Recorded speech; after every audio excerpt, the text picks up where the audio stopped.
Yahweh is who the world ignorantly calls God. Yahweh Shai is who the world calls Jesus Christ. All right. This class is gonna be short. Edition of fast food, right? It's a quick lesson talking about envy. All right. So envy is something we want to be aware of, right? Because envy is a subtle sin.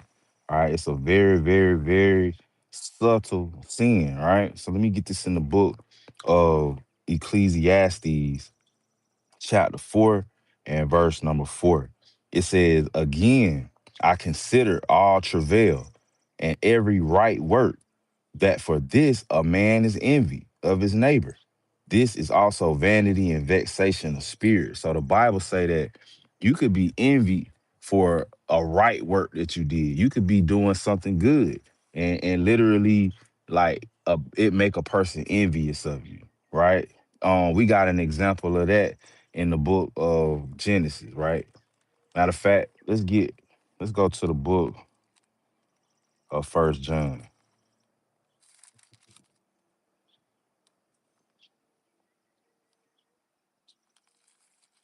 Matter of fact. Yeah, let's go to the book of First John real quick.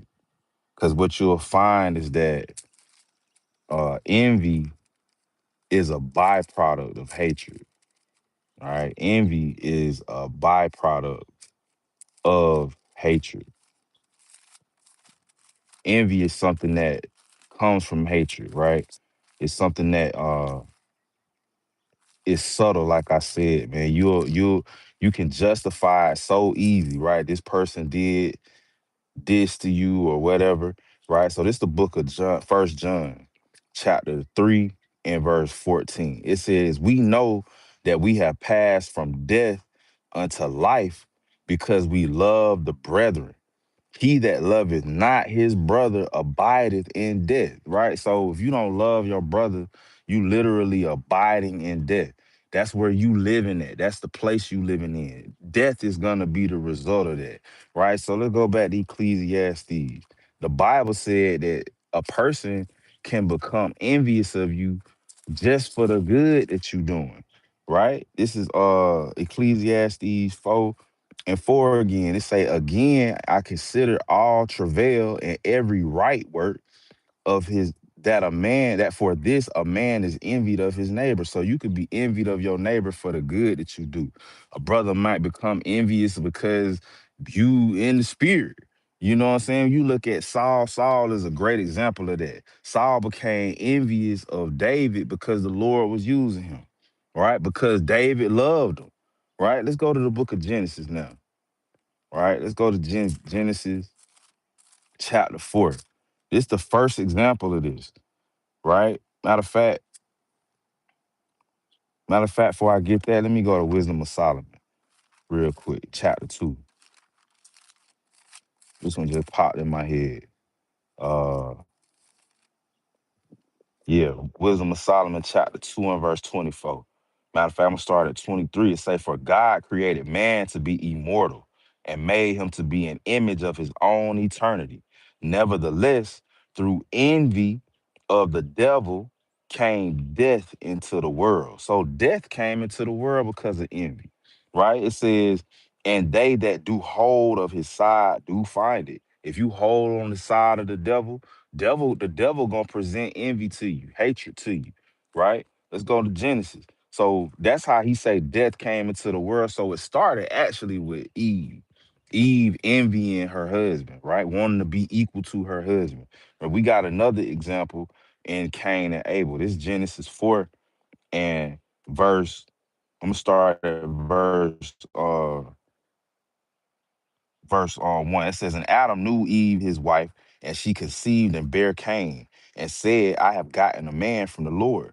And she again bare his brother Abel, and Abel was a keeper of sheep, but Cain was a tiller of the ground. And in process of time, it came to pass. Now, these brothers, when it say in process of time, they were learning God's laws in the process of time. Adam was teaching them the laws, right? It say in process of time it came to pass that Cain brought forth the fruit of the ground and offering unto the Lord. That's how you know their father was teaching them the laws, because they bringing forth offerings, atonement, right? It says, and Abel His and Abel, he also brought the firstlings of his flock and the fat thereof. And the Lord had respect unto Abel and unto his offering. But unto Cain and to his offering he had not respect. And Cain was very wroth, and his countenance fell. So the Lord didn't have respect on the Cain offering because Cain didn't bring his best, right? He didn't bring the best that he had. Abel brought the best. That's what it means when it say the fat thereof, right? Let's go to the book of Hebrews, chapter 11, and verse 4. It say, by faith, Abel offered unto God a more excellent sacrifice than Cain, by which he obtained witness that he was righteous, God testifying of his gifts by it being dead, by he being dead, yet speaketh, right? So the Lord had respect unto Abel because he brought his best. It say he brought a more excellent offering, right? But nonetheless, that created envy within Cain, right? Let's keep going in Genesis 4. So it says, verse 6, and the Lord said unto Cain, why art thou wroth? Cain, what you mad for? It says, and why is thy countenance fallen? If thou doest well, shall not thou be accepted? And if thou doest not well, sin lieth at the door, and unto thee shall be his desire, and thou shalt rule over him. So the Lord told Cain, he said, look, you know what to do. How you gonna be mad? How you gonna be wroth because your brother works is good, right? How you gonna be mad at your brother? Let's go back to First John. How you gonna be mad at your brother because his works are good? You can do the same works, right? You can do the same works. First John and chapter 3 and let me see. Let me start at verse 11. It says, for this is the message that ye heard from the beginning, that we should love one another, not as Cain, who was of the wicked one, who and slew his brother. And wherefore slew he him? Because his own works were evil and his brother's righteous, right? So that's what you call envy, right? Envy, the thing about envy, man, Salaki, man.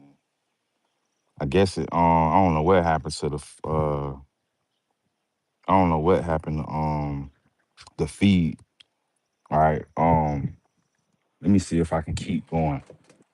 Matter of fact, I'm at work just trying to get this lesson in real quick. Right, but let me um let me try to keep going, right? So, right, first John 3, and where I was at. I was talking about envy, right? It was saying that I was saying that envy is subtle because somebody that's envious of you will be right up under you, right? They'll be right up under you and you won't even realize it, right?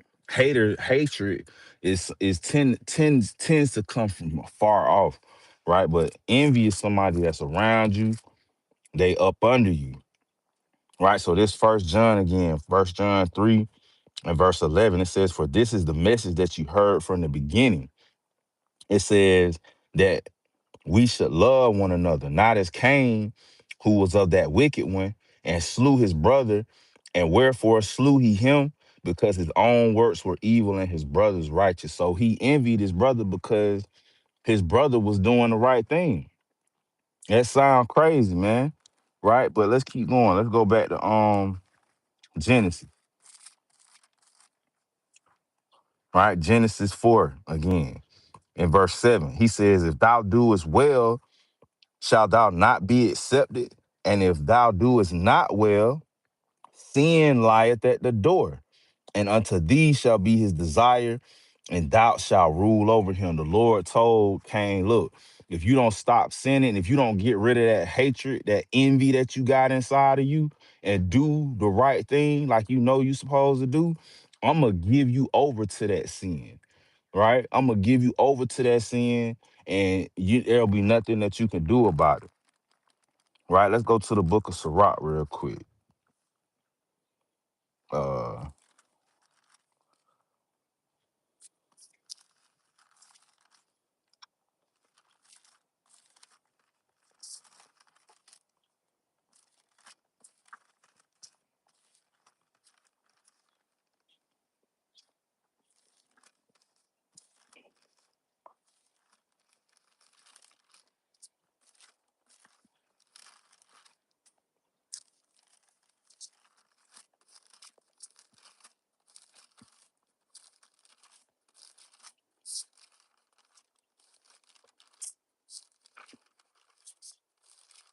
Right? Sirach 23 and verse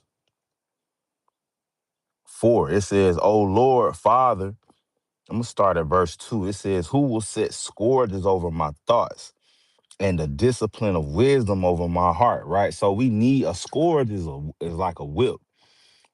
Sirach is asking, who is gonna set scourges, or who is gonna beat my mind into subjection, right? Into submission to the laws of God. It says, "And the discipline of wisdom over my heart, that they spare me not for mine ignorances, and it pass not by my sin, and it pass not by my sins." It says, "Lest mine ignorances increase and my sins abound to my destruction.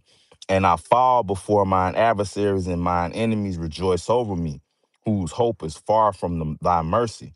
Right? So the Lord He telling us over and over again, you will fall to these things, man. If you don't check these things right while they still in your mind, eventually they'll become actions, and then they'll result in sin. And sin will result in death, right? If you got an envious spirit about something or anybody or anything, let that go. You got to check it, right? It says, "O Lord, Father and God of my life, give me not a proud look, but turn away from thy servant always a haughty mind." Right? He says, "Turn away from thy servant a haughty mind." It says, "Turn away from me vain hopes and concupiscence, and thou shalt hold him up that is desirous always to serve thee." So the Lord say, first we got to desire to serve him. Don't desire to have what another brother got or what another sister has, right? Desire to serve him. It says, let not the greediness of the belly, nor lust of the flesh take hold of me, and give not over me thy servant unto an impudent mind." So you don't want the Lord to give you over to that thing, man. Impudent meaning bold, like you unreasonably bold. You bold and you shouldn't be. You bold to sin against the Lord. It's one thing to sin against the Lord ignorantly, but to have that envy, most of the time, people who envy is they know that they wrong, but they trying to justify it. You understand? So you don't want to be envious, man. Or the Lord will give you. That's what He told Cain. He like, look, I'm gonna give you over to that, and you're gonna abide in death, right? So not too long, man. Most I willing, you got something out of it. Sorry, the feed cut off like that, man. Hopefully it didn't take nobody out the spirit, man. But all praise and honor and glory to the Most High God, Yahweh, Bahashem Yahweh Shah. Shalom.